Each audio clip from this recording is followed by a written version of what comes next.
ಜಿ5 ಇರುವಾಗ ನೀವು ನಿಮ್ಮ ನೆಚ್ಚಿನ ಶೋಗಳನ್ನ ಎಂದಿಗೂ ಮಿಸ್ ಮಾಡಿಕೊಳ್ಳುವುದಿಲ್ಲ. ಅದು ಸಂಪೂರ್ಣ ಉಚಿತವಾಗಿ.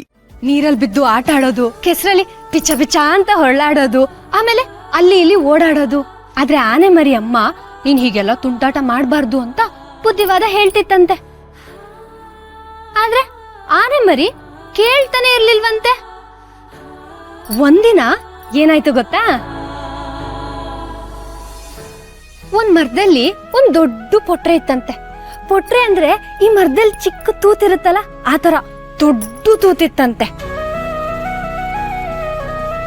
ಆ ಮರಿಯಾನೆ ಆ ಪೊಟ್ರೆಯಲ್ಲಿ ಸೊಳ್ಳು ಹಾಕಿದ್ರೆ ಏನಾಗುತ್ತೆ ಅಂತ ತಿಳ್ಕೋಬೇಕು ಅಂತ ಅನಿಸ್ತಂತೆ. ಅದಕ್ಕದು ಅದ್ರ ಅಮ್ಮ ಹತ್ರ ಹೋಗಿ, ಅಮ್ಮ ಆ ಪೊಟ್ರೆಯಲ್ಲಿ ಸೊಳ್ಳು ಹಾಕಿದ್ರೆ ಏನಾಗುತ್ತೆ ಅಂತ ಕೇಳ್ತಂತೆ. ಅದಕ್ಕೆ ಅಮ್ಮ ಹೇಳ್ತಂತೆ, ಬೇಡ ಕಂದ, ನಿನ್ ಪೊಟ್ರೆ ಒಳಗ್ ನೀನ್ ಸೊಳ್ಳು ಹಾಕಿದ್ರೆ ಸಿಕ್ಕಾಕೊಂಡ್ಬಿಡುತ್ತೆ ಅಂತ ಹೇಳ್ತಂತೆ. ಆದ್ರೆ ಮರಿ ಆನೆ ಕೇಳ್ಬೇಕೆ, ಅದ್ರ ಸೊಳ್ಳು ಹಾಕಿ ಸಿಗಾಕೊಂಡ್ಬಿಡ್ತು.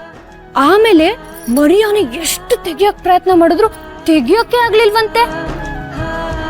ಆಮೇಲೆ ಆನೆ ಮರಿ ಜೋರಾಗಿ ಅಳಕ್ ಶುರು ಮಾಡ್ತಂತೆ. ಆಮೇಲೆ ಆನೆ ಮರಿ ಅಮ್ಮ ಕಾಡಲ್ಲಿ ಹೋಗಿ, ನನ್ ಕಂದನ್ ಸೊಳ್ಳು ಸಿಕ್ಕಾಕೊಂಡಿದ್ದೆ, ಯಾರಾದ್ರೂ ಕಾಪಾಡಿ ಅಂತ ಎಲ್ಲರ ಹತ್ರ ಕೇಳ್ಕೊಂತಂತೆ. ಅವಾಗ ಕಾಡಲ್ಲಿರೋ ಮೊಲ, ಕರಡಿ, ಸಿಂಹ, ಕೋತಿ ಎಲ್ಲ ಓಡ್ ಬಂದ್ಬಿಟ್ಟು ಕಷ್ಟಪಟ್ಟು ಆನೆ ಮರಿ ಸೊಂಡ್ಲನ್ನ ಪೊಟ್ರೆಯಿಂದ ತೆಗಿತಂತೆ. ಆಮೇಲೆ ದೊಡ್ಡೋರ್ ಮಾತ್ ಕೇಳ್ದೆ ಇದ್ರೆ ಹಿಂಗೆಲ್ಲ ಆಗುತ್ತೆ. ಇನ್ಮುಂದೆ ಅಮ್ಮನ್ ಮಾತ್ ಕೇಳ್ಬೇಕು ಅಂತ ಆ ಪ್ರಾಣಿಗಳೆಲ್ಲ ಆನೆ ಮರಿಗ್ ಬೈದು ಬುದ್ಧಿವಾದ ಹೇಳಿ ಹೋದ್ವಂತೆ. ಆ ಪ್ರಾಣಿಗಳು ಹೇಳಿದ್ ಸರಿ ಅಲ್ವಾ?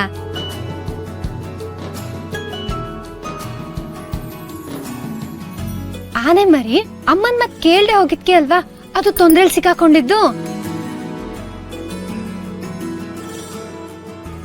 ಪುಟ್ ಮೇಡಮ್, ಆ ಪ್ರಾಣಿಗಳು ಆನೆ ಮರಿಗೆ ಬೈದಿದ್ ಯಾಕೆ ಹೇಳು? ಆನೆ ಮರಿ ಮೇಲೆ ಅವರಿಗೆ ಕಾಳಜಿ ಇರೋದ್ರಿಂದಾನೇ ಅಲ್ವಾ? ಹಾಗಾದ್ರೆ ನಿಮ್ಮಪ್ಪ ನಿನಗೆ ಯಾಕೆ ಬೈದ್ರು? ನಿನ್ ಮೇಲೆ ಅವ್ರಿಗೆ ತುಂಬಾ ಕಾಳಜಿ ಇರೋದ್ರಿಂದಾನೇ ತಾನೆ ನಿನ್ಗೇನಾದ್ರೂ ಆಗ್ಬಿಡುತ್ತೆ ಅಂತ ಬೈದಿಂದ?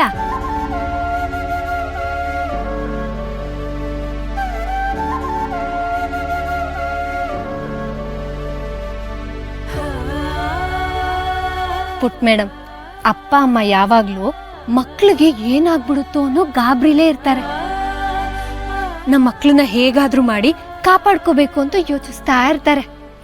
ನಾವೆಷ್ಟೇ ದೊಡ್ಡವರಾದ್ರೂ ಅಪ್ಪ ಅಮ್ಮಂಗೆ ನಾವು ಪುಟ್ ಮಕ್ಳೇ ಅಲ್ವಾ? ಅಪ್ಪ ಅಮ್ಮ ನಮ್ಮನ್ನ ಹೇಗಾದ್ರೂ ಮಾಡಿ ಕಾಪಾಡ್ಕೋಬೇಕು ಅಂತ ಯಾವಾಗ್ಲೂ ಕಾಳಜಿಲೇ ಕೂತಿರ್ತಾರೆ.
ಜಿ5 ಆಪ್ ಡೌನ್ಲೋಡ್ ಮಾಡಿ ಎಲ್ಲಾ ಸಂಚಿಕೆಗಳನ್ನು ಸಂಪೂರ್ಣ ಉಚಿತವಾಗಿ ನೋಡಿ.